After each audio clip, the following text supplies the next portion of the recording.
예, 잘 쉬셨습니까? 예, 감사합니다. 우리 좌우에 계신 분께 우리 격려하실까요? 대단하십니다. 예.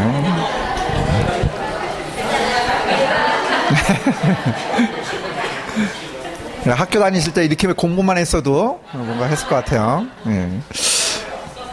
감사합니다.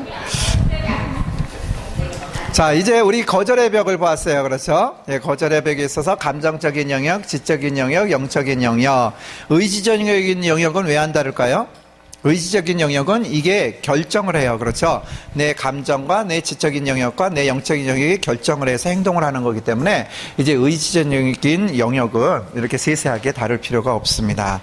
자, 이제 내면 속에, 우리들의 마음 속에 이러한 요소들, 감정적이고 지적이고 영적인 영역에 있어서 이러한 벽돌들을 가지고 있으면 어떻게 살아갈까요? 그 의지적인 영역에 있어서 보자면 바로 이러한 모습으로 살아갑니다. 어떤 사람이요? 순응형 그리스도인의 타입이 되어집니다.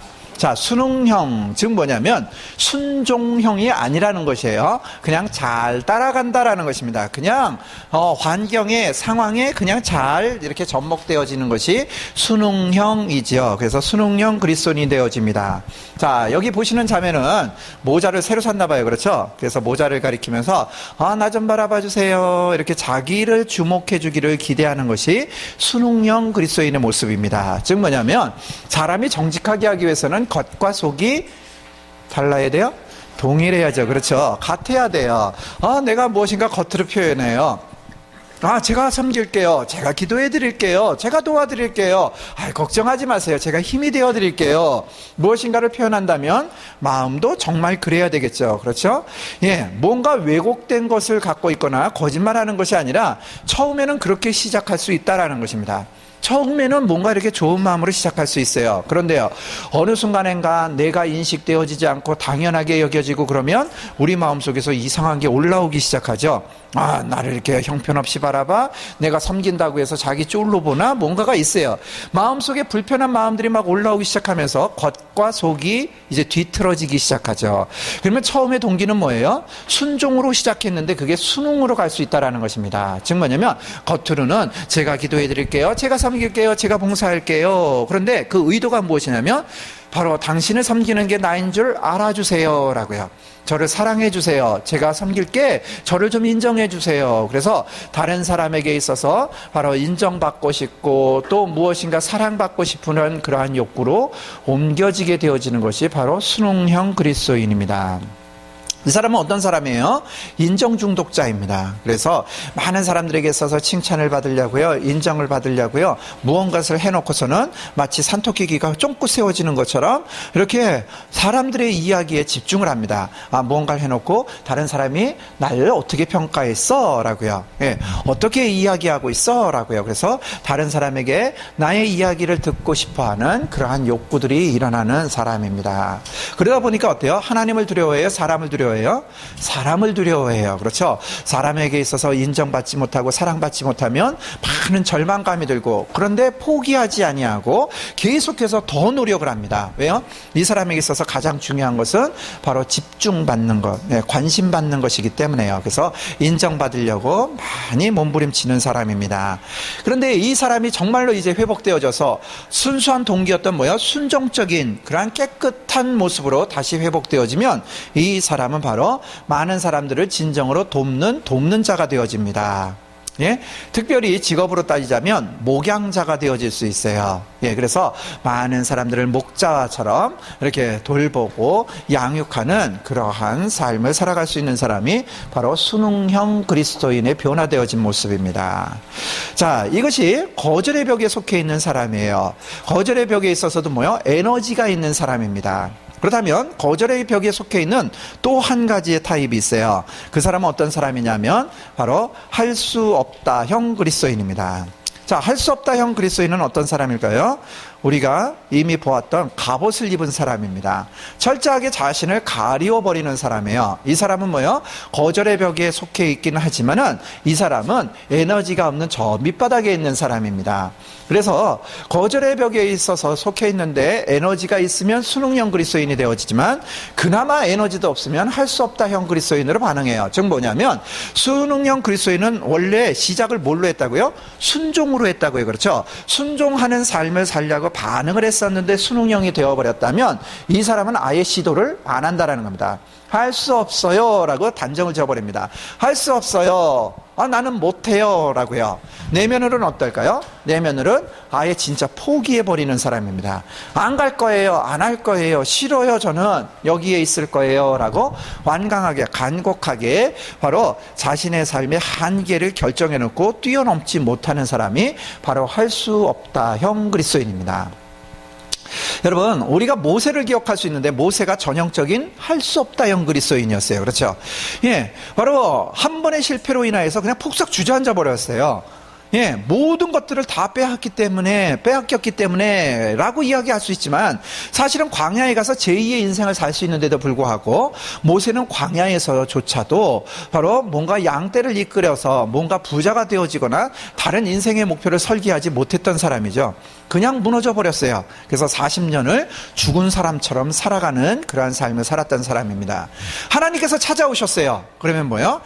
무언가 반응을 해야 되는데요. 그럼에도 불구하고 그가 겨우 반응했던 것은 내가 누구길래 내가 거기에 갈 수 있습니까? 라고 반응한다는 것이죠. 왜요? 여러분, 우리들이 한계를 결정하는데 얼마나 완고하고 고집스럽냐면요, 바로 모세의 모습을 통해서 볼 수 있습니다. 모세가 불꽃 떨기나무 가운데에서 앞에 가서 하나님의 음성을 들어요. 그렇죠? 하나님의 음성을 들을 때 태도가 어땠어요? 하나님의 영광을 감각하니까는 이 모세가 심히 두려워서 얼굴을 가리웠다 이렇게 표현해요. 그렇죠? 얼굴을 가리울 정도로 하나님의 영광에 대해서 감각을 했어요. 그런데요, 하나님께서 모세야, 그런데 모세 내가 이것을 했으면 좋겠어, 이런 새로운 삶으로 나아갔으면 좋겠어 그랬더니요, 갑자기 하나님을 두려워하던 이게 없어져 버려요. 그렇죠? 그래서 하나님 앞에서 계속해서 뭔가를 얘기를 합니다. 내가 누구에게, 하나님 당신은 어떤 분이십니까? 나 하나님도 잘 모릅니다. 하나님이 보내셨다는들 누가 믿겠습니까? 나는 혀가 둔합니다. 보낼 만한 자를 보내십시오. 무엇인가에 대해서 계속해서 표현을 해요. 왜요? 마음속에 이미 결정했기 때문에요. 뭐요? 나는 할 수 없다고요. 난 그런 사람 아니라고. 여러분의 인생의 한계를 지어 놓으셨습니까? 할 수 없다 형이라고. 여러분 스스로 한계를 짓지 마세요. 하나님은 여러분들의 한계를 지으신 적이 없습니다. 계속해서 가자고 말씀하세요. 아브라함이 가나안 땅에 도착했습니다. 가나안 땅에 도착했더니요, 하나님께서 뭔가 말씀하세요. 뭐요? 이 가나안 땅을 너가 아니라 네 자녀들에게 줄 거야 라고요. 400년 뒤에 진짜 자녀들에게 줘요. 이거는 자녀들 몫이야. 그럼 내 몫은요? 이제부터 시작이라고요. 뭐요? 네 발이 닿는 땅을 내게 주겠다고요. 네가 결정하고 밟기만 하면 그게 다 네 땅이 될 거라고요. 여러분, 우리들 삶에 있어서 스스로 한계를 지을 수 있습니다. 그저 애들이나 잘 키우지라고 한계를 지을 수 있어요. 주어진 일에 충성이라 다 하지, 한계를 지을 수 있다는 겁니다. 그런데 슬프게도 하나님은 그것에 대해서 원치 않으신다는 겁니다. 여러분, 우리가 무디라는 사람을 압니다. 그렇죠? 그냥 구두 수성공이었어요. 일장무식이었어요. 아무것도 없었다고요. 심지어는 은혜를 받아가지고 교회에 가서요, 은혜 받은 교회에 가서요, 내가 주일학교 선생이라도 섬기고 싶습니다. 그때에 용납할 수가 없었어요. 그렇죠? 왜요? 평가에 있어서 뭔가를 평가할 수 있는 사람이 아니었거든요. 그러니까는 뭔가 거절은 못하고요, 이 무디라는 사람을 교회에서 겨우 받은 게 무엇이냐면, 주일학교 아이들도 하나도 없는데 그냥 그 유령반처럼 그냥 앉혀놓고요, 그냥 당신이 알아서 하라고요. 그럼에도 불구하고 그 마음 가운데에 정말로 하나님을 향한 그 온전한 사랑이 한계를 지은 것이 아니라 하나님 앞에서 새로운 걸음들을 떼어놓기 시작할 때 정말로 전 세계에 많은 선교사들을 파송하는 그러한 귀한 통로가 되었다는 것입니다. 여러분, 하나님께서 여러분들을 어떻게 사용하실지 모른다는 겁니다. 여러분, 오히려 당황스러울 수 있어요. 하나님 앞에 기도하고 하나님 앞에 반응했을 때 당황스러울 수 있어요. 왜? 한 번도 생각해 보지 않았던 영역에 대해서 말씀하실 수도 있다라는 겁니다. 그럴 때 우리 안에 먼저 올라오는 한 가지 표현이 있어요. 거기에 가면 내가 어떻게 먹고 살아요? 라고요. 내가 어떻게 먹고 살아요?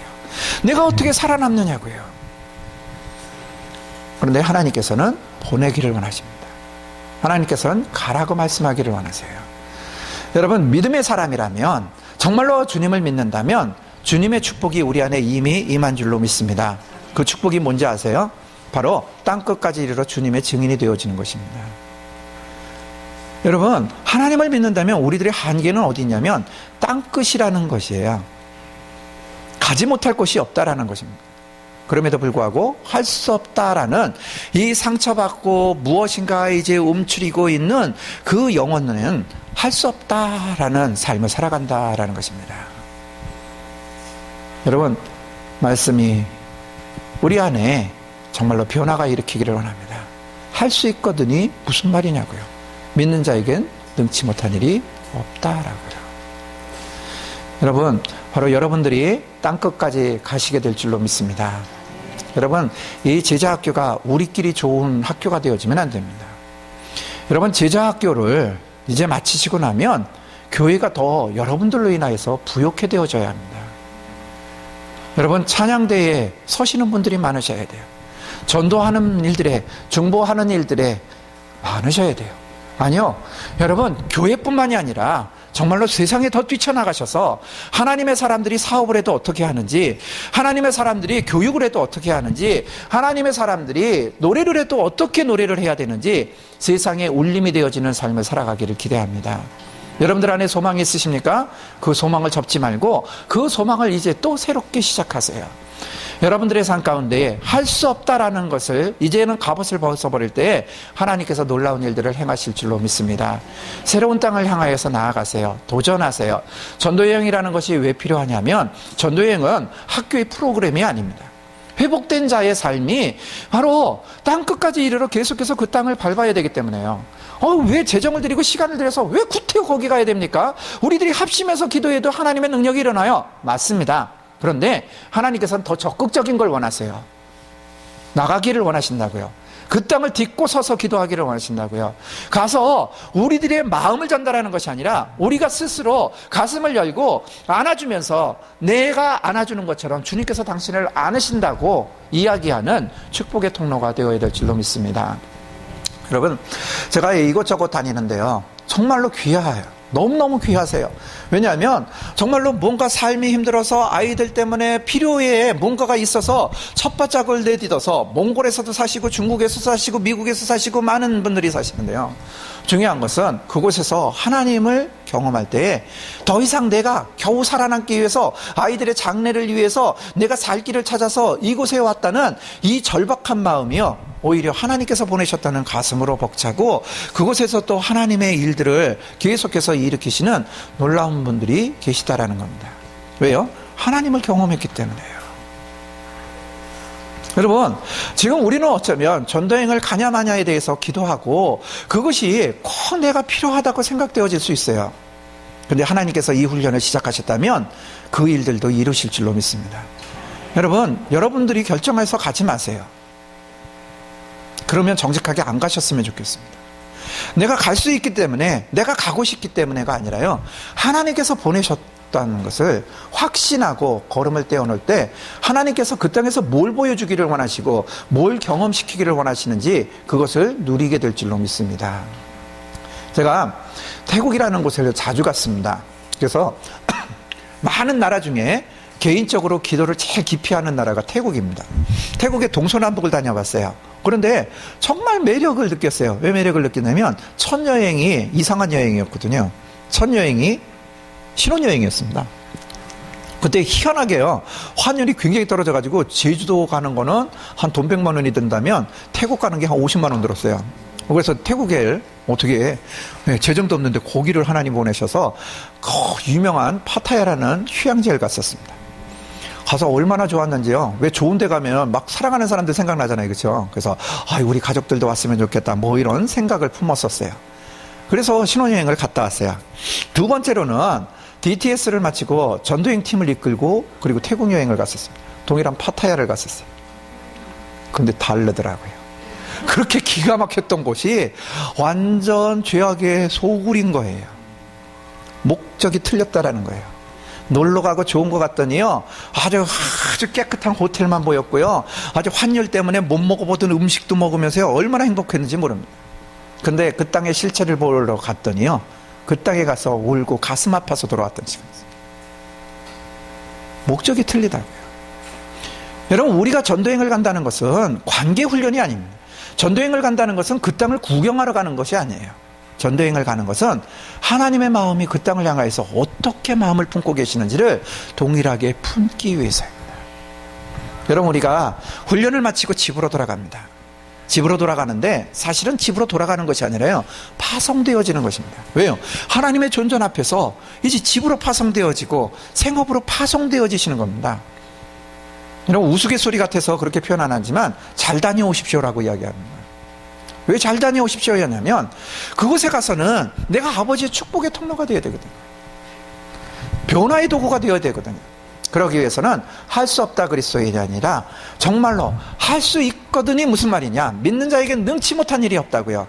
우리가 오늘 아침에 정말로 벽을 붙잡고 여리고 성이 무너지기를 기도했던 것처럼 우리가 가정 안에 그러한 변화를 일으키는 축복의 통로가 되어지기를 원합니다. 무엇을 포기하셨습니까? 무엇에 선을 그셨습니까? 그 선을 지어버리고 이제 그 선을 뛰어넘는 삶을 살아야 바로 이 할 수 없다 그리스도인의 삶이 변화되어질 줄로 믿습니다. 할 수 없다 형 그리스도인들이 변화되어지면 어떤 사람이 되어져요? 바로 많은 사람들에게 지혜를 가르쳐 줄 수 있는 선생님이 되어집니다. 특별히 창조적인 일들을 할 수 있는 예술가가 되어져요. 예, 여기에서 이야기하는 예술가는 그림을 그리거나 노래를 부르는 사람만이 아닙니다. 뭐요? 세상을 아름답게 변화시킬 수 있는 그런 기가 막힌 예술가가 되어진다고요. 사람들의 마음속에 있는 슬픔을 만져줄 수 있고 기쁨으로 변화시켜줄 수 있는, 그래서 무채색으로 회색빛으로 무엇인가 마음속에 컬러풀한 것들을 잃어버린 마음을 정말로 하나님의 찬란한 아름다운 컬러로 채워갈 수 있는 그러한 축복의 통로가 되어지실 수 있습니다. 바로 이 일들이 우리 안에 일어나기를 기대합니다. 자, 우리 이제 반대벽으로 가겠습니다. 반대벽은 무슨 벽이요? 네, 거절의 벽이니까 반항의 벽이요. 그렇죠. 반항의 벽은 어떤 기질을 가진 사람이요? 공격형의 기질을 가진 사람이요. 그래서 화를 든 사람입니다. 에너지가 있어요, 없어요? 예, 굉장히 많아요. 이 사람은 거꾸로요. 그렇죠? 에너지를 발휘해가지고 뭔가를 밀어내려고, 저항하려고 시도하는 사람입니다. 자, 이 사람에게 있어서 첫 번째 올라오는 이슈가 무엇이냐면 적개심입니다. 적개심. 적개심은 분노를 표현하는 것을 적개심이라고 그래요. 분노가 극에 달았을 때 적으로 간주해서 깨뜨려 버리려고 하는 마음이 적개심입니다. 예, 그래서 정말로 맹렬한 공격을 하려고 하는 분노입니다. 분노. 분노를 더 줄이면 뭐라 그래요? 화를 낸다 그래요. 그렇죠? 화를 내는 겁니다.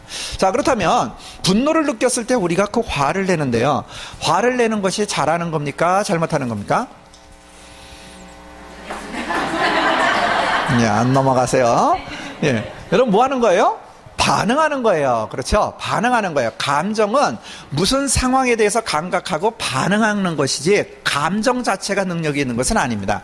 감정을 어떻게 다루느냐가 중요한 것이죠. 그렇죠? 자, 그렇다면 화를 내야 돼요? 말아야 돼요? 내야 돼요. 네, 화를 내야 돼요. 그렇죠? 네. 화를 내야 돼요? 말아야 돼요? 화를 내야 돼요? 말아야 돼요? 내야 돼요. 울어야 돼요? 말아야 돼요? 울어야 돼요. 어떻게 울어야 돼요? 자리도 아니잖아요. 뭐 하면서 울어야 된다고요? 말하면서. 예. 내게 있는 상실감이 뭔지를 표현하면서 울어야 된다고요. 그렇죠? 화를 내야 돼요? 말아야 돼요? 내야 돼요. 화를 잘 내기 바랍니다. 예, 우리 좌우에 계신 분께 이렇게 이야기해 주세요. 화를 내세요. 시작. 화를 내세요. 예. 참 이상한 학교예요. 예. 여러분, 하나님이 화를 내는 것에 대해서 여러분 기뻐하실까요? 아니면 싫어하실까요? 기뻐하세요. 왜요? 여러분, 하나님은 화를 내는 것에 대해서 죄로 여기지 않으세요. 화내는 건 죄예요. 그러면은 사실은요, 우리가 알지 못하는 사이에 하나님을 정죄하시는 거예요. 예, 하나님도 진노하세요. 그렇죠? 그 양반 얼마나 화내는데요. 세상을 뒤집어 버려요. 물로 다 채워버리고. 여러분, 예수님이 화내셨어요? 안 내셨어요? 내셨어요. 어떻게 내셨어요? 예, 아주 끝장났어요. 그렇죠? 예. 여러분, 벌써 예수님한테서 이게 풍기는 포스가 있잖아요. 그렇죠? 잘못했으면 뒷짐짓고 가시면서 뭐 하는 거냐? 그러면 벌써 알아차리고 철수했을 거라고요. 그렇죠? 그런데 그런 시도 하나도 안 하시고 아예 들어가시기 전에 뭐 하셨어요? 도구 만들어서 가셨어요. 그렇죠? 맨손도 아니고 채찍 만들어 갖고 가가지고 다 들러 보셨어요. 그거 묵상할 때 떠오르는 사람 있지 않습니까? 저기 구청에서 나온 철거반원들이, 그렇죠? 완장만한 차치 사실은 그거라고요. 그분이 말씀하시기는 원수를 사랑하라라고 하셨어요. 그런데 성전에서 물건 팔던 사람들에 대해서는 격하게 분노하셨어요. 그러면 아시죠? 그 사람들은 원수보다도 못한 사람들이에요. 그런가요?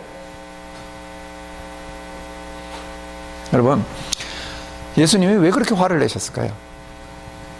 그게 얼마나 유익인지 아세요? 여러분, 뭔가 하나님 앞에 제물을 드리기 위해서 예를 들어서 소를 끌고 와요. 아, 여기 가까운 데면 그래도 괜찮은데요. 예를 들자면 제가 있던 제주도에서 와요. 배를 타고 소를 실어가지고 와서 소를 몰고 저 끝에서부터 올라와야 돼요. 올라오다가 삐끗만 하면은 다리 부러지면요, 다시 제주도 갔다 와야 된다고요. 그렇죠? 여러분, 그런데 성전에만 가면 돈만 내면 아주 멋들어진 제물을 사서 드릴 수 있어요. 상호간에 편하다고요. 그러면 성전세를 내야 되는데 큰 돈을 갖고 오면은 방법이 없어요. 그런데 성전에만 가면 돈을 바꿔주는 사람이 있었다고요. 좋게 이야기하자면 예배를 돕는 일이었다고요. 그런데 예수님께서 화내세요. 왜요? 왜냐하면 예수님께서 분명히 말씀하시는 게 하나 있어요. 그게 뭐예요? 이곳은 기도하는 집이라고요. 하나님을 만나는 곳이라고요.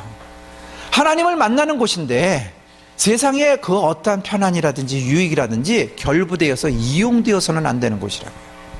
여기는 하나님께서 정하신 곳 이외에는 무엇인가 해석을 하지만 안 된다고요.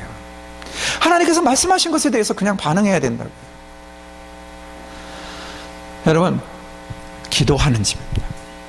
교회는 거룩해야 합니다. 타협되어서는 안 되는 곳이라는 거예요. 너무 율법적이에요. 너무 꾹꾹 막혔어요. 아니요, 그게 무너지면 다 무너진다고요. 여러분, 우리가 슬프게도 율법을 무너뜨리고요, 복음의 자유함 가운데만 나아가려고 합니다.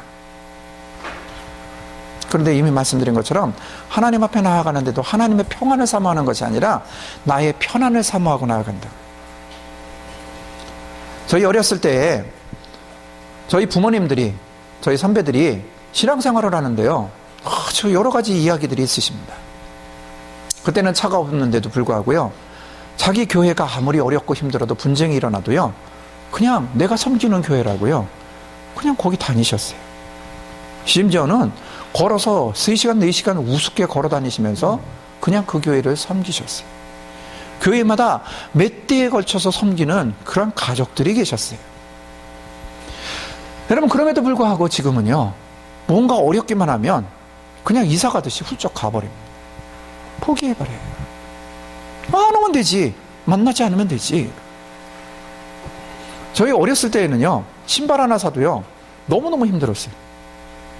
왜냐하면 신발을 사는데 월요일에 사면 일주일 동안 고통 가운데 있어야 돼요. 신발을 신지 못하게 했거든요. 처음 신발 신고 가는 게 주님 앞에 가는 거예요. 새 옷을 사도 주님 앞에 가서 먼저 선보이고 그 다음에 입어야 돼요. 고지식해 보이십니까? 심지어는요, 주일날 주님께 헌금을 드리는데요, 그런데 은행에 가서요, 새 돈을 바꿔서요, 그거 구겨질까 봐 접지도 않고요, 성경책 책갈피에 갖다 껴놓습니다. 제 창피한 얘기지만 저는 지갑에서 저희 부모님 돈 이렇게 빼서 사용한 게 아니라 성경책에서 빼서 사용했어요. 돈이 거기 있었거든요. 구겨지지 말라고, 그거 빳빳한 거야. 심지어는 그렇게 새 돈을 구하지 못하면은, 그러면은요, 이렇게 세수대에다가 물을 받아 놓고요, 헌 돈을 이렇게, 그 세수비는 옛날에 얼마나 비쌌습니까? 근데 그걸로 닦았어요. 그걸로 이렇게 닦아가지고, 그래서 다리미질 해가지고요, 쫙 펴가지고 하나님께 드렸어요. 그분들이 하시는 이야기가 뭐냐면, 이 돈이 누구 손에 들어갔다가 오는 건지도 모르는데 내가 이렇게 더러운 걸 드릴 수 있냐고요. 고리타분한 겁니까? 예, 그러한 방법들에 대해서 우리가 여전히 갖자는 게 아닙니다. 그런데 마음의 중심이 그러냐는 거예요. 마음의 중심이요. 마음의 중심이 정말 하나님 앞에 최고의 것을 드리려고 행위가 아니라 내가 그런 열심을 기울이고 있는지요. 너무나 율법적인 것들에 대해서 무너뜨려 버리니까요, 그냥 우리가 하나님이 되어지고 우리의 편리주의에 따라서 간다는 겁니다. 정직하게 이야기하자면 기도원에 집회를 하러 자주 갔는데요, 가면은 굉장히 힘들어 보여요. 왜냐하면 의자에 앉는 게 편안하지 마룻바닥에 앉는 게 얼마나 힘든 거죠. 마룻바닥에 앉아가지고 오후 1시부터 집회를 시작한 게 새벽 3시까지 가요. 근데 거기 앉아서 해요. 전하는 사람도 그렇지만요, 거기 앉아 계신 분들만 봐도요 안타까워요. 그런데 희한하게요, 그곳에 하나님의 은혜가 있다라는 겁니다. 왜요? 편안함은 없는데 하나님의 평안이 있는 것이 있어요. 여러분, 교회 시설이 좋아야 된대요. 제가 창적교회에 와서 정말 좋은 게요, 아직까지 장의자에 앉아서 좋습니다. 아시죠? 극장 객석으로 만들어 놓는 데가 얼마나 많은지. 거기 앉으면 잠 와요. 등 따숩고 편안해서요. 일어나서 찬양을 못한다고요. 여러분, 우리가 예배를 배웠지만 몰라, 뛰지를 못한다고요. 나를 표현을 못한다고요. 진짜. 여러분, 하나님 앞에 우리가 얼마나 열심으로 나아가는지요. 여러분, 이야기가 격길센 것 같지만 분노하는 일에 대해서 분노하지 못할 때 정의는 무너지게 되어 있다는 겁니다. 그렇다고 해서 머리 띠고 투쟁 그리면서 나가서 싸우자는 게 아니에요. 중요한 것은 그 진리에 대해서 허물지 아니하고 그 진리가 무너졌을 때 분노할 수 있는 일들이 필요하다라는 것이죠. 여러분, 분노하십니까? 화를 내보신 적 있으십니까? 많으세요? 슬프게도 그건 화를 낸 게 아니에요. 여러분, 우리들이 일평생도록 살아가는데 화를 많이 낸 것 같은데요, 사실은 화를 내본, 정말 건강하게 화를 내본 적은요, 정말 5손가락에 꼽을까 말까예요. 그러면 다 이제까지 한 건 뭘까요? 그거를 앞에서 받은 사람들이 정확하게 다 피드백 해줬어요. 뭐라고요? 화를 낸다고 절대 안 그래요. 뭐라 그래요? 어휴, 저놈의 자식, 저 성질머리 봐라, 저거 아주. 뭐 한 거라고요? 화를 낸 게 아니라 성질 부린 거라고요.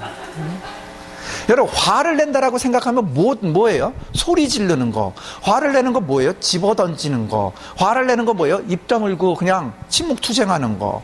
여러분, 그런 걸 화를 낸다고 생각을 해요. 그런데 그거는 뭐냐면 감정을 표현하는 겁니다. 상담학교는 조금 더 리얼하게 뭐라고 표현하냐면 감정을 질질 흘리고 다닌다고 그래요. 예? 분노했는데도, 얼굴이 굳어졌는데도, 분명히 화났는데도요, 옆에서 내가 뭐 잘못했어? 마음 상했어? 화났나 봐? 화났어? 건드지 마. 시키지 마. 말하고 싶잖아. 이게 화난 건데요, 화났다가 안 그래요. 그렇죠? 당신이 그러니까 내 마음이 상해서 지금 이야기하고 싶지 않아. 나는 그 말이 틀렸다고 생각해. 이게 내가 지금 감정이 상해서 분노하고 있다고 그게 틀린 거라고 이야기를 하고 있는데요, 그렇게 화내는 적은 없다라는 거죠. 그죠? 오히려 그렇게 이야기하면 그게 화내는 겁니까? 설명하는 거지. 여러분, 슬픔은 뭐에 느낀다고요? 상실감 때문에 느껴지는 감정이라고요. 그렇죠? 그러면 분노는 뭐 때문에 감각되어지는 걸까요? 왜 이게 화가 올라올까요? 왜냐하면 부당하다는 것을 느꼈을 때예요. 왜 우리가 분노해야 되냐면 그걸 내 기준에서 부당하다고 생각되어질 때, 내가 알고 있는 상황에서는 그건 부당하다고요. 나에게 그렇게 이야기하는 건 부당하다고요. 나에게 그렇게 행동하는 건 부당하다고요. 그렇게 하지 말라고요. 얘기해야 하는 것이 바로 분노입니다. 내 바운더리를 함부로 치고 들어와요. 나도 잘 모르는데 너 이런 사람이지? 라고 단정해서 이야기를 해요. 그 이야기를 듣는 사람은 뒤집어진다고요. 억울하다고요. 근데 얘기를 안 해요. 기분 상해서 얘기하고 싶지 않아. 그렇게 결론을 내버려버리지, 왜 나를 그런 사람으로 보십니까? 내 아이에 대해서 잘 압니까? 내 마음을 나누지도 않았는데 어떻게 내 마음속에 들어온 사람처럼 그렇게 이야기하십니까? 뭔가에 대해서 부당하다는 것을 표현해야 되는데요, 하지 않는다라는 거예요. 겨우 하는 게 뭐냐면 사람 뭘로 보고. 여러분, 분노는 뭐 해야 된다고요? 부당한 걸 표현해야 진짜 분노하는 거라고요. 화를 내는 거라고요. 그런데 감정에만 휘둘리기 시작하면 그것은 건강한 분노가 아니기 때문에 바로 계속 계속해서 부당한 일들을 반복하게 되어지고 증폭시키는 잘못된 오류가 일어나게 되어진다라는 것입니다. 여러분, 우리가 분노하기를 원합니다. 우리가 분노하기를 원합니다. 여러분, 우리가 같이 신앙생활을 하면서 우리 부부지간에도 자녀들 가운데에서도 분노하는 일들이 있어야 돼요. 분노하지 않으면 뭐요? 죄가 왕성해집니다. 왜요? 여러분, 불순종하게 되어진 원인과 책임이 누구한테 있어요? 하와한테 있어요? 아담에게 있어요? 하와예요? 아담이에요? 아담 입장에서는 여자 잘못 만나서 뭐 이럴 수 있어요. 그렇죠? 여러분, 그런데 그렇다면 아담은 하와가 뱀하고 이야기하고 하와가 뱀이 이야기하는데 홀딱 넘어가가지고 손을 뻗어서 선악을 알게 하는 나무의 열매를 따먹을 때 아담은 어디 있었습니까? 아담은 무슨 역할을 했어요? 아담이 그때 어디 있었죠? 하나님하고 저기 물길로 갔었습니까? 하와가 선악을 알게 하는 나무 앞에서 사탄하고 이야기하고 있고 급기야는 손을 뻗어서 그 선악을 알게 하는 나무 열매를 따먹는데 그때 아담은 어디 있었어요? 같이 안 살아서 몰라요. 근데 성경에 힌트가 나오는 게 있어요. 뭐야? 하와가 선악을 알게 하는 나무의 열매를 따먹고 그 다음에 표현이 뭐예요? 그와 함께 있던 아담에게도 주더니 그도 먹은지라. 어디 있었다고요? 같이 있었다고요. 딴 데 안 갔어요. 그런데 여러분, 하와가 뱀하고 이야기할 때, 사탄하고 이야기할 때 아담의 목소리가 들려요, 안 들려요? 안 들려요. 얘기 안 해요. 여러분, 우리가 기록된 시간 순으로 표현하자면 이것을 먹으면 정령 죽으리라, 이걸 직접 들은 사람이 누구예요? 아담이에요. 그렇죠? 그러면 하와는 전에 들었을 수 있다는 겁니다. 그런데 하와가 이야기해요. 이것을 먹으면 어떻게 된다고? 죽을까 하노라 그랬다고요. 그러면 아담이 치고 들어와야죠. 그렇죠? 하와, 잠깐. 아니야, 내 기억에는 그렇게 표현 안 하셨어. 그분이 말씀하시기를 반드시 죽을 거라고 그랬어. 한마디만 했어도요, 멈칫거릴 수 있다고요. 심지어는, 창세기 1장, 2장에서는 하나님하고만 얘기하고, 하나님하고만 관계하고, 하나님께서 말씀하신 것에 대해서 세상을 다스리며 이름도 주던 그들이요, 3장에 딱 넘어와가지고 하는 게 피조물이랑 얘기예요. 상대가 바뀌었다고요. 그렇죠? 그러면 아담이 그런 것에 대해서 안다면 분명히 가서 이야기해야죠. 아이고, 하와, 왜 그래? 왜 이렇게 심심해? 그렇다고 뱀하고 이야기하면 되냐? 쟤는 다스릴 존재지 의견을 물어보고 뭔가 지혜를 구할 그런 존재가 아니야. 우리 다른 데 가자. 손 붙잡고 이끌었으면 이런 사태가 안 일어났겠지. 그렇죠?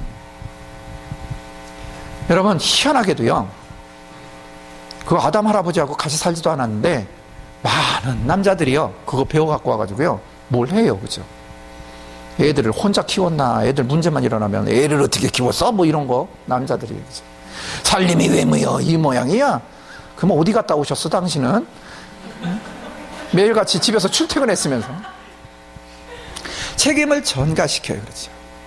동참하지 않는다고요. 왜요?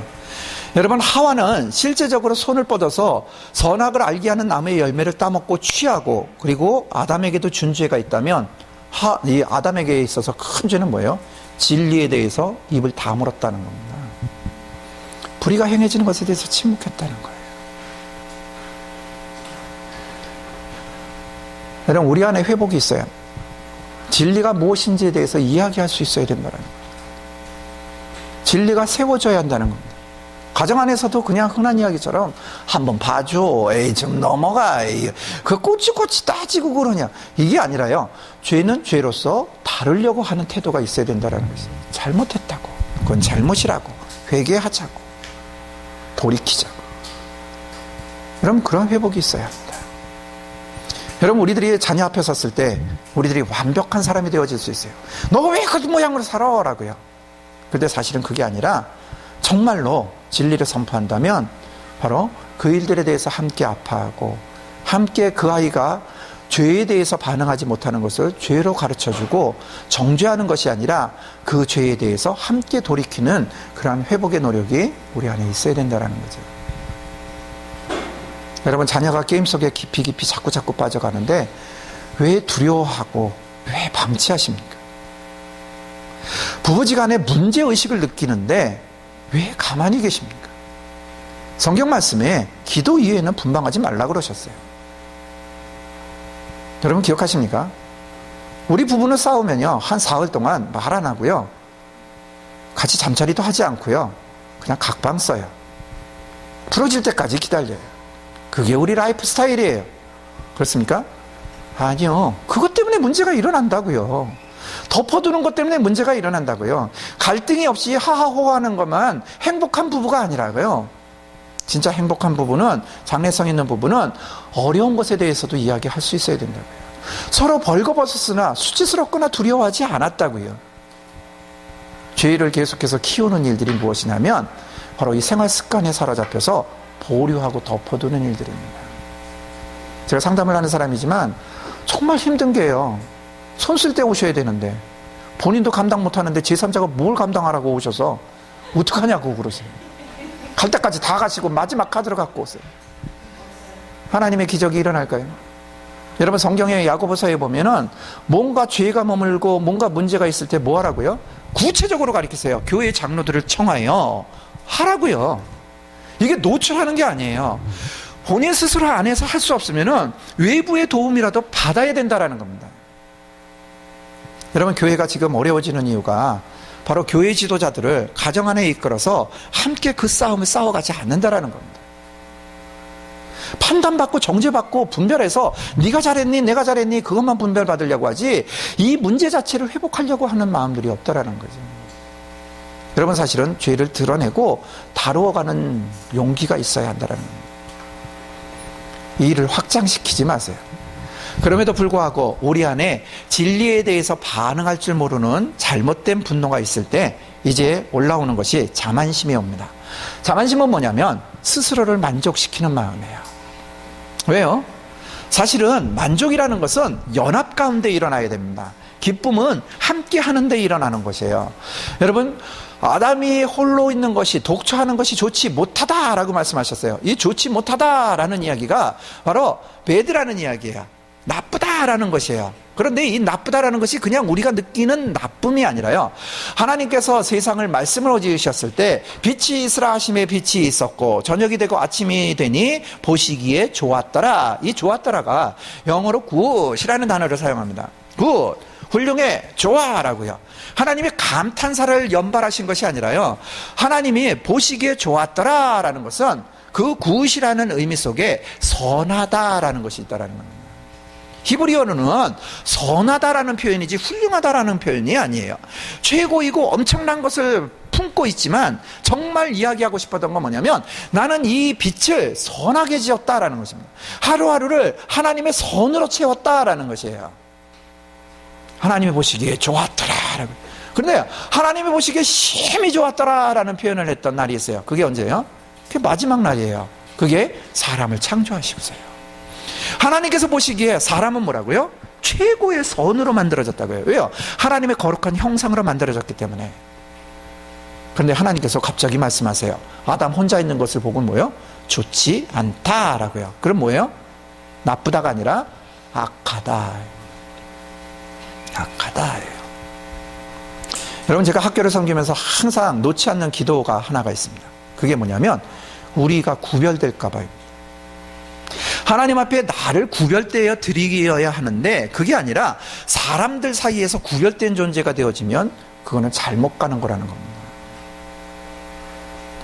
여러분 사두개인과 바리새인들이요, 그 당시에는요 정말 모델이었어요.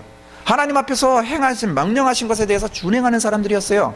근데 그들이 왜 책망을 받았냐면 사람 곁을 떠나왔거든요. 공동체를 떠나와서 자기네들은 아웃사이더에서 사람들과 함께 뭔가 싸우고 함께 동역하는 것이 아니라 비판하고 정죄했거든요. 사람을 잃어버리면, 공동체를 떠나면 하나님은 그것을 죄다라고 이야기하신다. 우린 제자학교, 이런 특별한 은혜를, 내가 마음을, 내가 감정을 하나님께서 우리는 흔히 그렇게 이야기할 수 있어요. 왜요? 3개월 동안 훈련받으면서 또 뭔가 이 문화에 익숙해졌으니까요. 근데 훈련받지 않은 교우들과 함께 나눌 때예요, 그럼 사실은 조심해야 된다는 겁니다. 공동체를 깨뜨릴까 봐 조심해야 된다는 거예요. 은혜를 받았으면 내가 받은 것이지 은혜를 자랑하는 것은 잘못된 거라고요. 은혜를 받기 위해서 축복을 해줘야지 은혜 받은 티를 내는 것은 잘못한 거라고요. 여러분 그러지 않으셨으면 좋겠습니다. 은혜를 받으셨으면 어느 그릇에든지 담길 수 있는 것처럼 가서 섬기고 하나 되어지는 그러한 귀한 역사가 일어나기를 기대합니다. 제자학교 출신 아니야? 여러분들이 만약에 그 소리를 들으신다면 하나님의 음성을 들으셨으면 좋겠어요. 조심해. 여러분, 제자학교 티를 내시면 안 됩니다. 그게 아니라 하나님 안에서 온전하여지고 연약한 자들을 돌아볼 수 있는 삶의 태도로 우리가 계속해서 변화되어야 될 줄로 믿습니다. 아시죠? 여러분, 제가 잘 모르지만 그러한 오류들이 계속해서 있습니다. 우리의 연약함 때문에요. 그런데 우리가 돌아서야 된다는 거예요. 제자학교가 높여지면 안 됩니다. 중요한 건 하나님을 경험하고 그 하나님의 사랑이 계속해서 부어질 수 있도록, 흘러갈 수 있도록 우리가 축복의 통로가 되어야 될 줄로 믿습니다. 아시죠? 나의 만족으로 멈추는 것은 위험한 일이에요. 자만심에 빠지는 것은 함정입니다. 그것이 아니라 진정한 하나님의 기쁨으로 채워져야 될 줄로 믿습니다. 그런데 나 스스로를 만족시키려고 하는 건 뭐예요? 불의에 대해서 침묵하고 분노하지 않았을 때 이제 관계를 포기하고 내 스스로만 나를 채우려고 시도한다라는 것입니다. 그러면 이제 복잡한 궤변이 일어나기 시작합니다. 복잡한 궤변을 해요. 궤변이라는 것은 진리가 아닌 것을 진리처럼 주장하는 것을 궤변을 떤다라고 이야기합니다. 여러분이 궤변이라는 것은 소피스트 철학파에서 온 이야기입니다. 이 소피스트 철학파들은 어떤 사람들이냐면 논쟁을 일삼는 사람들이에요. 말을 잘하는 사람들입니다. 막 뭔가 그럴듯하게 얘기해요. 그래서 홀딱 넘어가요. 근데 뒤돌았으면 그냥 공허해요. 말장난일 뿐인 거예요. 그런 것처럼 바로 삶에 있어서 진리가 없으니까 뭐요? 계속해서 자기 필요를 채우기 위해서 자기의 의도를 관철시키기 위해서 많은 궤변들을 늘어놓는다라는 것입니다. 뭐를 위해서요? 순전히 자기 만족을 위해서 표현하고 살아가게 되어진다는 겁니다. 그러다 보면 심적 고조, 심적 저조라는 현상이 일어나요. 왜요? 이 사람은 자기를 만족시키기 위해서 뭐를 해요? 사람을 이용하는 사람입니다. 그러다 보니까는 그것이 관철되어질 때는 업이 돼요. 기분이 좋아요. 능력이 있구나. 왜? 다른 사람을 설득해서 내 의도대로 움직이게 하고 뭔가 행동하게 했으니까요. 내 만족을 주는 도구로 삼았으니까요. 잘 되면은 업이 되어져요. 그런데요, 의도로 되지 않으면은 다운이 되어져요. 아니구나 라고. 나는 형편없는 사람 맞구나 라고. 그래서 뭔가 마음이 낮아지게 되어집니다. 여러분 아시죠? 심적 고조, 심적 저조는 이해하기 쉽게 마음의 감정의 기복이 심하다는 겁니다. 풍랑이 일어난다는 거예요. 내 감정에 대해서 그래서 살펴봤으면 좋겠습니다. 여기는 에너지가 있는 쪽이 되나서요. 여러분, 내 감정이 내 스스로 잘 컨트롤할 수 있다면 건강한 거예요. 그런데 내 감정이 누군가로 인하여서만 계속해서 영향력을 받는다라고 느껴지신다면 점검해 보셔야 된다. 그 인간이 나한테 그렇게 내가 얼마나 그 사람은 쳐다만 봐도 내가 무엇인가에 대해서 영향력을 받는 거예요. 여러분, 갈등이 일어났을 때 나도 모르게요. 내가 이러고 싶어서 그러는지 아니야? 라고 이야기하는 케이스들이에요. 여러분, 뭔가 맞부딪혀서 내 감정이 격해지고 화날 수 있어요. 여러분, 그런데 이 감정은 누구의 감정이에요? 내 거예요. 그렇죠? 그럼 누가 다스려야 돼요? 내가 다스려야 돼요. 그렇죠? 여러분, 이 공간 안에서 계속해서 하루 종일 있다 보니까요, 답답하고 공기도 탁하고 그런 것 같아요. 그럼 뭐 하셔야 돼요? 왜 공기를, 이거 환기 시설이 문제야. 왜 이렇게 그냥 공간을 만들어 놨는지 몰라. 그러고 계시면 해결됩니까? 뭐 하셔야 돼요? 밖에 나가서 신선한 공기 쓰셔야 돼요. 그렇죠? 여러분, 여기에 공기를 바꾸려면 문 여셔야 돼요. 그런데 잘못하다 보면 감정을 남의 탓만 하게 되어진다는 겁니다. 너 같은 왼수 덩어리가 내 곁에서 살아서 이런 거라는 겁니다. 그렇죠? 네가 나를 열받게 안 하면 내가 이러고 살겠냐? 내가 얼마나 성격이 좋은 사람인데? 라고 얘기합니다.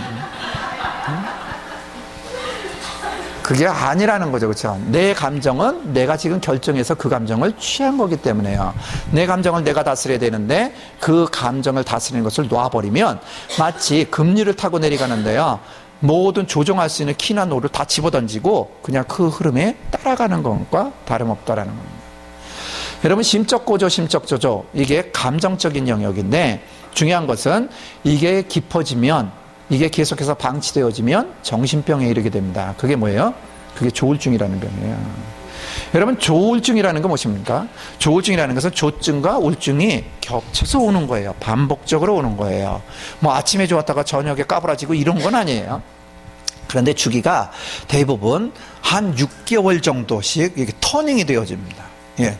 잘 뭐 건강하게 사는 것 같지만 어느 순간인가는 너 우울증이었어 뭐 이렇게 이야기할 정도로 그렇게 심각해져요. 그러다가 어느 순간인가 또 좋아져요. 여러분, 사실은 이 조울증이라는 거, 우울증도 이미 말씀드렸지만 우울증은 뭐예요? 뭔가 막 짓누르는 같은 고통이 따라온다면 이 조울증이라는 병은요, 극한 공포입니다. 극한 공포예요. 이 조울증을 앓는 사람들, 특히 중증이 되어지면 어떤 현상이 일어나냐면 에너지가 생기면 그러면 막 나가서 미친 듯이 돌아다녀요. 잠도 안 자요. 막 나이트클럽도 다니고 술도 퍼마시고 심지어는 성적으로도 막 굴리고 많은 것들을 해요. 왜 그러냐면 그 사람이요, 우울증으로 빠질 것에 대해서 두려워서요, 에너지를 다 사용해버립니다. 여러분, 건강한 사람은 어떤 사람이에요? 건강한 사람은 이렇게 활동하다가도 내일을 위해서 자야 돼. 그리고 멈출 줄 알아, 이거죠. 브레이크가 있다는 거예요. 근데 조울증은 브레이크가 없어요. 그냥 무조건 무서운 거예요. 거기에 갈까봐 내 모든 에너지를 여기다 다 쏟아버리니까는 결국에 에너지가 재료가 되어져 버리면 나이트클럽에 갔다가 춤추다가 갑자기 혼절하고요, 길 가다가 갑자기 쓰러져 버려요. 앰뷸런스 타고 간다고요. 제주 열방대학에서요, 이 조울증 환자를 한 서너 번 만나봤는데요, 와, 너무너무 힘들어요. 아주 그냥 학교에서 얼마나 욕을 먹었는지 모릅니다. 그런 학생을 받아가지고 수시로 앰뷸런스가 들어오는 거예요. 이게 진짜 실어 날라야 돼요. 왜냐면 이렇게 쓰러져 버리면요, 어느 정도냐면 호흡이 안 된다고 그랬잖아요. 그렇죠? 우울증이 딱 빠지는데 에너지가 없으니까 이게 호흡이 안 돼가지고 지금 인공호흡기 끼고 가요. 호흡이 안 돼요. 왜요? 내 감정의 기복이 심해요. 주님께서 얼마나 중요한지 부활하시고 제자들을 찾아오셔서 뭐라고 하셨어요? 평안할지어다. 여러분, 우리 안에 평안의 축복이 있어요. 내 마음을 다스릴 수 있어야 된다고요. 하나님께서 이미 기능을 주셨어요. 막 흥분하고 불안하면 도움이 되는 게 뭐예요? 호흡 가구도 돼요. 그렇죠? 호흡 가구도 돼요. 네. 긴장을 풀기 위해서는 깊은 호흡을 하라고요. 진정시키라고요. 여러분, 이거 제일 안 되는 때가 언제인지 아십니까? 부부싸움 할 때, 애들 때문에 열받을 때, 이 호흡이 안 돼요.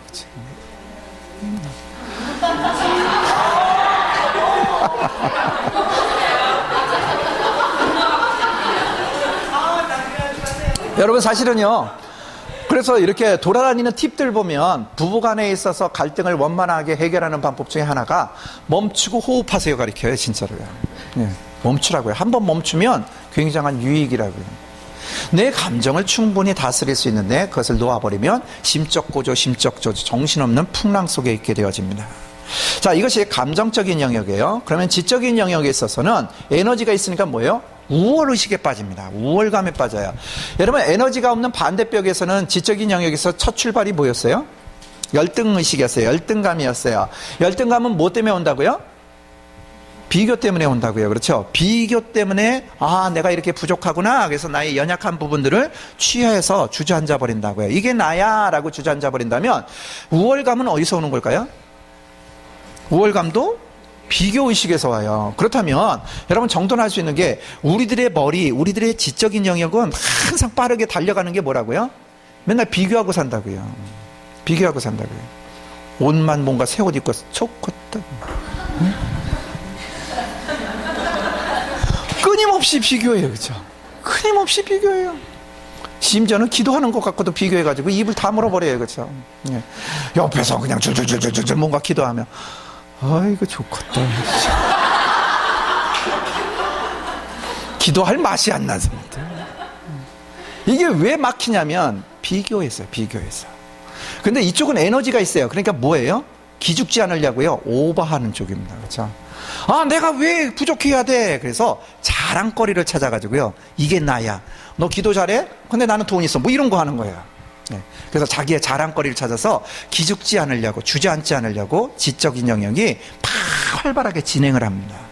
네. 나는 이런 사람이라고요. 나는 이렇게 살 거라고요. 그래서 자기를 주장하는 마음이 바로 이 우월감입니다. 높아지려고 해요. 자, 이 높아지는 게 뭐예요? 교만하다고 그래요. 그렇죠? 교만하다. 그래서 이 교만함이 밀접하게 관계가 되어져 있는 것이 바로 이 우월감입니다. 자, 우월의식, 즉 교만함에 대해서 우리가 살펴봐야 되는데, 교만이 뭘까요? 하나님께서 얘야, 네 자리는 여기야 라고 말씀하셨어요. 자, 요 자리야 라고 말씀하셨는데, 이거보다 높아지는 걸 뭐라고요? 이게 교만이라고요. 그러면 내 자리가 여기야 그러는데 낮아지는 걸 뭐라 그래요? 네, 여러분, 이 낮추는 것이 겸손이 아니라 교만이에요. 교만에는 두 가지가 있어요. 하나는 자기 스스로를 높이는 교만이 있고, 하나는 자기를 낮춤으로 인해서 높아지려고 하는 교만이 있어요. 여러분, 이 잘못된 교만을 했던 대표적인 인물이 누굴까요? 성경에 나오는 대표적으로 낮아지는 교만을 아주 그냥 열심히 했던 사람이 있어요. 그게 누구예요? 그게 모세예요. 모세가 떨기나무 앞에서 내가 누구이기에, 하나님 당신은 누구십니까? 하나님 보내셨다는 들 누가 믿겠습니까? 5번이나 계속해서 연거푸 이야기해요. 그런데 사실은 거룩하게 표현해서 그렇지 사실은 무슨 이야기하는 거예요? 제가 좀 낮춰서 아주 상스럽게 이야기하자면, 모세가 하나님 앞에서 이거 하는 거예요. 참 기가, 내가 누군지 아십니까? 내가 나 살인자라고요. 나 80 먹은 노인네라고요. 나한테 와서 왜 이렇게 시비 걸어, 이거 하는 거예요 지금. 예? 여러분, 마지막에 뭐라 그래요? 보낼 만한 자를 보내셔서. 여러분, 그 표현만 해도 이게 리얼하게 느껴지는데 사실은 그보다 더 심각하다는 거예요. 상관하지 마세요. 그러니까 어리석습니까? 인간인 나도 이거 안 된다는 거 아는데 난 아니에요. 이거 보낼 만한 자를 보내십시오. 세상에 인물이 없으니까 왜 나를 사용하려고 그럽니까? 그리고서 또 후회하려고. 아시죠? 여러분, 낮추는 것 같은데 사실은 뭐 하는 거예요? 하나님 어리석다고 비판하는 거예요. 여러분, 하나님이 얼마나 길이 참으시는 분이십니까? 그렇죠? 귓방맹이 이거 그런데 안 하세요. 설득하세요. 끝까지 받아주세요. 여러분, 최대의 인내심을 표현한 게 모세 앞에서 하나님이 버티신 겁니다. 그렇죠? 이미 아시고 불사질르고 오셨나 봐요. 그래서 예? 여러분, 우리 안에 이런 잘못된 교만함이 있을 수 있다는 겁니다. 막 심각하게 낮춰버려요. 여러분, 기도할 때 여러분 심각하게 교만하는 거 아십니까? 버르지만도 못한 내가, 죽어마땅한 내가, 아이고 주님의 이름을 부르며 아버지 앞에 있게 하셨을까. 여러분, 이게 지금 겸손한 표현 아니에요. 이게 예? 여러분, 자녀가 정말 아주 그냥 문제아였어요. 아주 그냥 경찰서를 제 집 드나들듯이 다니고요. 아주 그냥 대못을 박아도 아주 큰 못을 박았어요. 그런데 얘가 정신 차리고 와서 사는 거예요. 이제야 깨달았습니다. 그리고 와서 막 사는 거예요. 근데 얘가 삶이 좋아졌는데요. 항상 내 앞에 오면 그런 이야기예요. 아버지, 저는 죽어마땅한 아들입니다. 용서는요. 저는 아주 부끄러워서 얼굴도 들지 못하겠습니다. 맨 처음에는 들을만 하지만 매일같이 그러면은 이것도 왼수예요. 그렇죠? 용서 받으셨습니까? 그러면 아빠 나왔어요 라고 이야기하는 자유함이 있어야 됩니다. 그런데 왜 그런 이야기가 나가냐면 교만함 때문에 그렇습니다. 여러분, 우리 안에 많은 교만함이 나도 모르게 발휘되어질 수 있어요. 높아지는 교만은 올라가면 어지러운 거 아니까는 함부로 안 올라간다고요. 추락할 위험 때문에. 근데 낮아지고 가까워지니까 괜찮을 것 같아서 낮춘다고요. 자꾸 낮춰요. 여러분, 여러분께 뭔가 이제 하나님께서 새로운 기름 부으심으로 정말로 땅끝까지 이르러 하나님께서 사용하실 도구로 보내실 것입니다. 동의하십니까? 그럼 뭔가가 올 거예요. 그냥 교회 안에서도 많은 변화가 있을 것입니다. 뭔가 이제 제안이 들어와요. 아이고, 권사님이, 아이고, 장로님이, 아이고, 뭔가 직분에 대해서 말씀하세요. 여러분, 그러면 어떻게 반응하십니까? 어떻게 반응하세요? 아이고, 이제 하셨어요? 진작 시켜주셔야지. 그러면 진짜 대놓고 하는 교만이에요. 그렇죠? 그러니까 그건 안 해요. 그 대신 뭐 하세요? 예, 그런 거 해요. 그렇죠? 아유, 무슨 말씀, 아유, 성경도 모르고, 아유, 아니에요. 2년 뒤는 몰라도, 아유, 지금은 아니야, 지금 아니에요. 막. 여러분, 그게 뭐라고요? 그게 교만이라고요. 그게. 예? 자격이 없어서 못한다고요. 나는 무슨 교사는요. 아유, 이 늙은 거 누가 좋아한다고요. 아이고, 젊은 사람이나. 여러분, 그게 교만이라고요. 왜요? 여러분, 특별히 이 교회 공동체 안에서 무엇인가를 부탁하고 무엇인가를 할 때에는요, 여러분, 당회장 목사님 마음에 들고 당회원들 마음에 들어서 합당해서 쓰여지는 것이 아니에요. 성령께서 하시는 줄로 믿습니다. 성령께서 콜링하시는 거라고요. 근데 거기다 대고 하는 이야기라는 거예요. 아니라고요. 아직 아니라. 여러분, 어떻게 반응해야 될까요? 네, 받으셔야 될 줄로 믿습니다. 네, 환영하시기 바랍니다. 네. 왜 진작에, 이거는 교만한 거지만 여러분, 분명한 것은 하나님께서는요, 사람을 어떻게 세워가시냐면 모세의 케이스를 봐도요, 미리 훈련시키는 것이 아니라 자리에 세워놓으시고 합당한 사람으로 빚어가세요. 예? 하나님이 사용하시는 방법은 뭐냐면 사람을, 그 자리에 합당한 사람을 만들어서 갖다 세우시는 것이 아니라 일단 그 자리에 세우시고요, 그리고 사람을 만들어 가세요.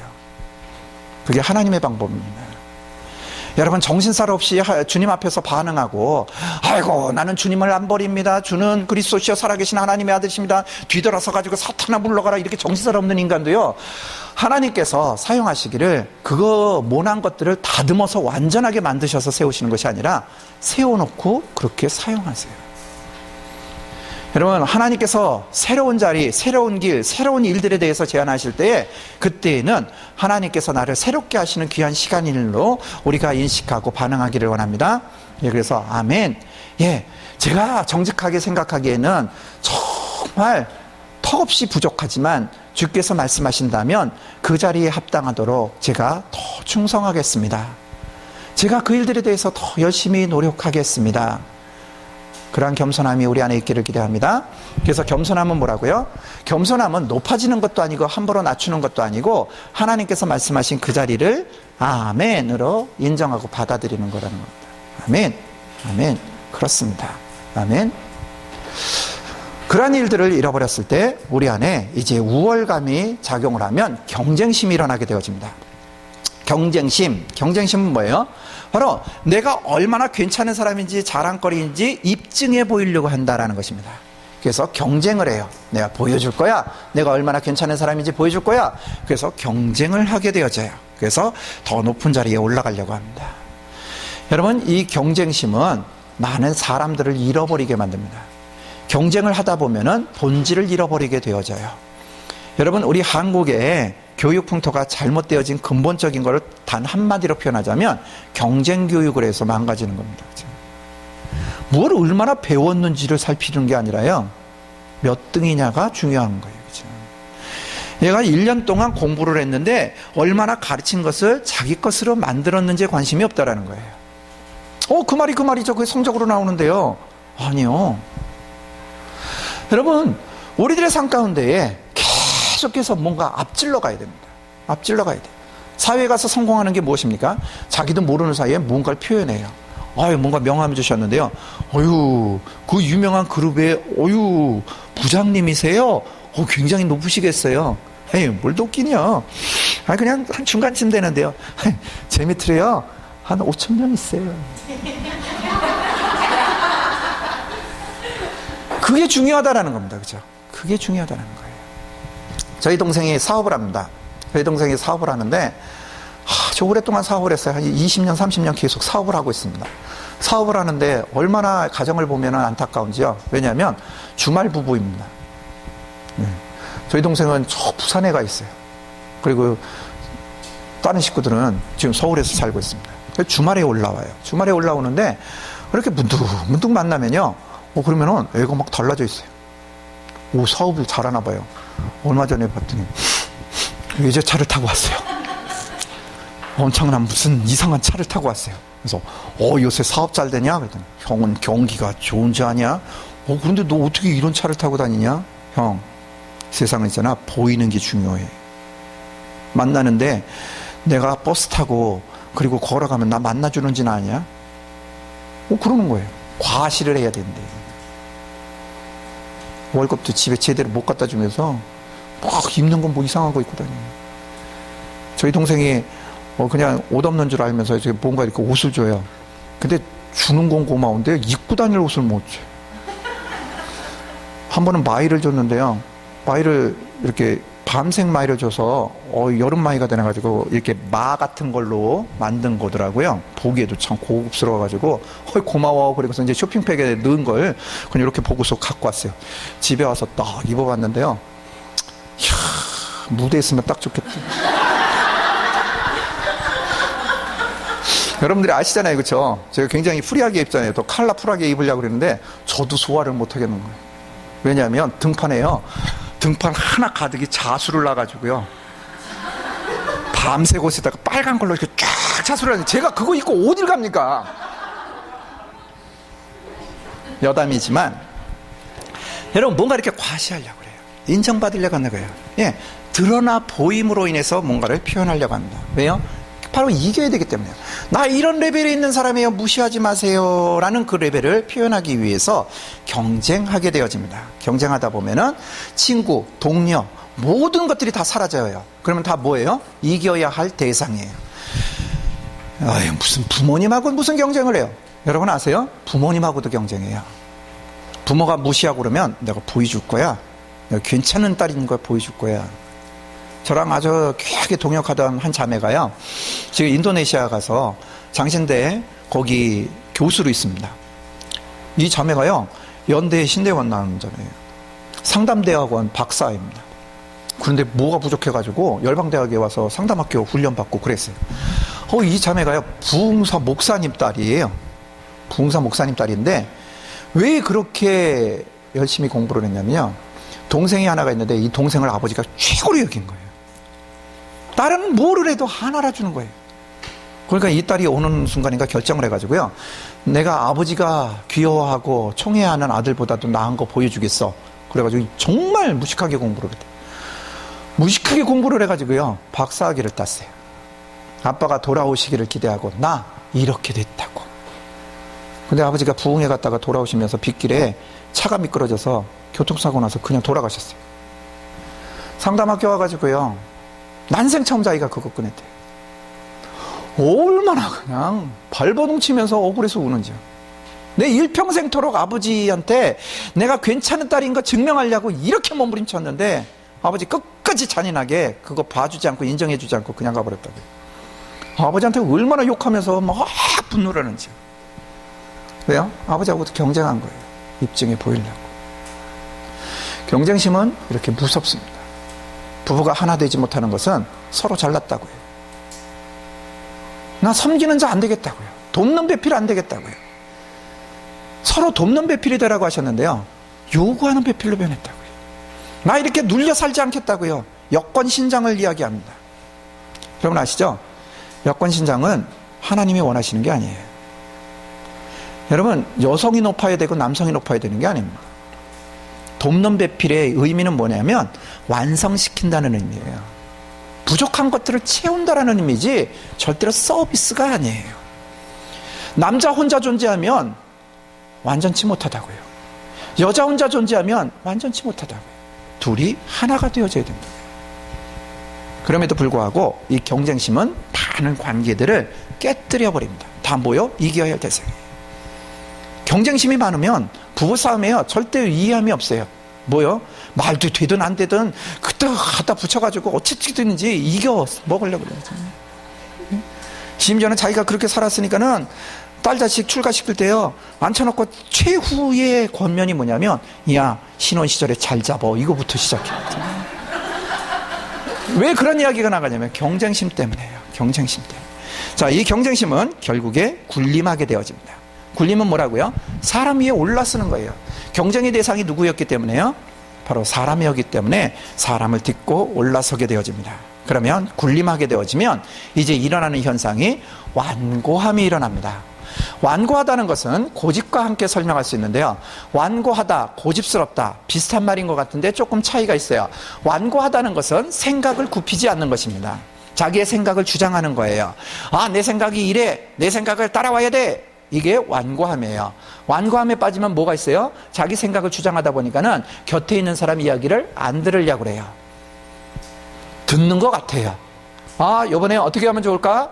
얘기는 시켜요. 그래서 열심히 얘기하고 나면은 그래? 그런데 이렇게 해. 그리고선 일어나서 가버려요. 이게 전형적인 완고함이에요. 그렇죠? 그럼 고집스러움은 무엇이냐면 아예 그 기회조차 안 주는 겁니다. 의견은 무슨, 의논은 무슨 이렇게 하는 거야 라고 일방적으로 통보해버려요. 그것이 고집스러움입니다. 결국에는 관계가 깨어져요. 그렇죠? 예, 하나가 될 수가 없어요. 자, 여러분, 다양한 사람들이 모여서 다양한 의견을 함께해서 조율을 해야 되는데요. 그러한 일들이 없어진다라는 것입니다. 그런 일들이 일어나면 이제 배우기 싫어합니다. 여러분, 배우기 싫어한다는 것은 무엇이냐면 공부가 아니라요, 바로 서로가 서로에게 배우려고 하는 태도가 없어진다라는 것입니다. 배우려고 하는 마음이 없어져 버려요. 그러다 보면은 자기를 주장하게 되어집니다. 여러분, 유치부 아이에게도 배울 게 있어요. 그렇죠? 정말 배울 게 많아요. 아이들이랑 관계하다 보면 얼마나 지혜로운 이야기를 하는지 몰라요. 그런데 그 소리들이 안 들리는 이유는 바로 배우고자 하는 마음이 없기 때문입니다. 더 중요한 거야. 여러분, 그냥 마음속으로 마지막으로 질문 드리지만 생각해 보세요. 여러분들의 배우자를 아십니까? 나의 아내를 아십니까? 나의 남편을 아십니까? 여러분, 안다라고 착각해요. 근데 그게 완고함과 고집스러운 겁니다. 변화돼도 나만 변화되는 것 같아요. 그 사람은 맨날 그 모양인 것 같아요. 왜요? 몰라서요. 내가 그렇게 노력하고 발버둥 친다면 그 사람도 자기 딴에는 열심히 변화되어지려고 애쓰고 있다는 것입니다. 얼마나 소중한 사람을 주셨는지는 배우려고 하는 태도에서 알게 되어집니다. 결혼 생활이 깊어가면 깊어갈수록 더 적나라하게 그 사람을 뻔히 알기 때문에 권태기가 찾아오는 것이 아니라요, 더 새로운 것들을 발견하는 축복이 있어야 된다는 것입니다. 여러분, 우리가 서로에게 배우기를 원합니다. 서로에게 계속해서 지혜를 배우기를 원합니다. 그 사람 안에서 역사하시는 하나님을 배우기를 원합니다. 부족해 보이는 자녀, 정말로 게임만 하는, 아직까지 세상에서 돌아오지 못하는 자녀라 할지라도 그 자녀의 삶 가운데 하나님께서 역사하시는 일들을 배우기를 원합니다. 그런 배우는 태도가 우리 안에 놀라운 회복을 가져다 줄 줄로 믿습니다. 자, 우리들이 여기까지 좀 나누고 멈춰야 될 것 같습니다. 예, 약속된 시간이 있기 때문에요. 그래서 오늘은 여기까지 나누고 이제 내일 마저 나눈 다음에 블럭에 대해서 약속한 것처럼 같이 회개하고 같이 다루는 시간을 갖기를 원합니다. 자, 이제부터는 이제 우리가 약속된 대로 이제 여러분들이 준비하신 이제 정결함을 입는 그러한 시간을 우리가 갖기를 원합니다. 소그룹별로 이동하실 텐데요. 소그룹별로 먼저 이동하셔서 이제 온 그룹원들이 좀 둥글게 쓰셔서 손을 붙잡고 먼저 기도하셨으면 좋겠습니다. 기도하실 때에는 하나님, 이 시간이 프로그램의 한 부분이 되지 않게 하시고 하나님 앞에서 진정한 자복을 통한 회개가 일어나는 일들이 일어나게 하여 주시옵소서. 기억하시죠? 자복을 하고 멈춰버리면 안 되고요. 죄를 고백하셨으면 실제적인 삶을 돌아서는 일들이 있으셔야 합니다. 여기서 소그룹원들끼리 좀 모이셔서 먼저 기도하시고 그 다음에 순서를 결정하신 다음에 한 분 한 분 간사님들이 안내하는 대로 방에 들어가셔서 정말로 하나님 앞에서 그 일들을 정직하게 고백하고 나오셨으면 좋겠습니다. 시간 때우지 마세요. 예, 뭔가 준비하셨지만 또 새롭게 떠오르게 하시는 일들에 대해서 더 철저하게 하셨으면 좋겠습니다. 그리고서 나오시면은 이제 간사님이 문 밖에 계시다가 이제 여러분들이 이렇게 허깅해 드릴 거예요. 그리고서는 이제 한 분 한 분 그렇게 다 한 다음에 전체가 다 마치면 간사님이 이제 불태우러 가는 장소로 여러분들을 안내하실 것입니다. 그러면 거기에 가셔서 불을 붙이시는데요. 불을 붙이시고서 그냥 떠나지 마세요. 화재가 일어날까 염려가 아니에요. 여러분, 내 죄를 고백하고 내 죄를 기록한 것이 거기에서 죄로 변하는 것을 눈으로 보셔야 됩니다. 아시죠? 주께서는 그렇게 완전히 용서하신다고 말씀하셨어요. 그래서 내 종이가 타는 것을 보면서 내가 고백했던 죄들이 저렇게 잿더미로 변해서 이제는 뭘 기록했는지도 모르고 그것에 대해서 집어들려고 하면 죄로 부서져 버려서 이제는 흔적도 없어져 버리는 것처럼 주께서 용서하신 확신을 여러분들 마음속에 가지시기를 기대합니다. 그래서 더 이상 이것에 대해서 부끄럽지 않고 묶여있지 않고 이제 부활의 주님과 함께 진정한 터닝되어진 삶의 태도가 일어날 수 있도록 그 시간들을 좀 그렇게 지내셨으면 좋겠고요. 그리고 마지막으로는 서로를 좀 허경하면서 축복하셨으면 좋겠습니다. 그래서 우리 새로워지십시다. 변화되어지십시다. 하나님의 성품으로 변화되어지십시다. 라고 우리가 축복하는 그런 귀한 시간들을 여러분 소그룹별로 그렇게 진행하셨으면 좋겠습니다. 자, 이제 또 한 가지가 있습니다. 우리가 이제 오늘은 죄를 다루어요. 내일은 무엇을 다루냐면 용서를 다루어야 됩니다. 용서. 그래서 이제 그 용서의 사역도 내일도 오늘처럼 소그룹 시간에 동일하게 진행할 것입니다. 그래서 이 두 가지가 항상 같이 가야 돼요. 나의 죄를 처리하는 것과 용서하는 일들이 균형을 이루어야 이제 내 내면이 정결해질 수 있습니다. 그래서 내일은 이제 용서 작업을 할 것인데 그것은 광고 시간에 나누도록 하겠습니다. 지금부터 이제 짐을 다 싸셔가지고요. 그래서 그냥 여기다 놓으시고 페이퍼 한 장만 드시고 그리고서는 각 소그룹별로 가셨으면 좋겠습니다. 장소가 바뀐 소그룹은 빨리 간사님이 안내해 주세요. 그래서 어디로 가셔야 되는지 안내하셔서 빨리 장소로 이동하시겠습니다. 수고하셨습니다.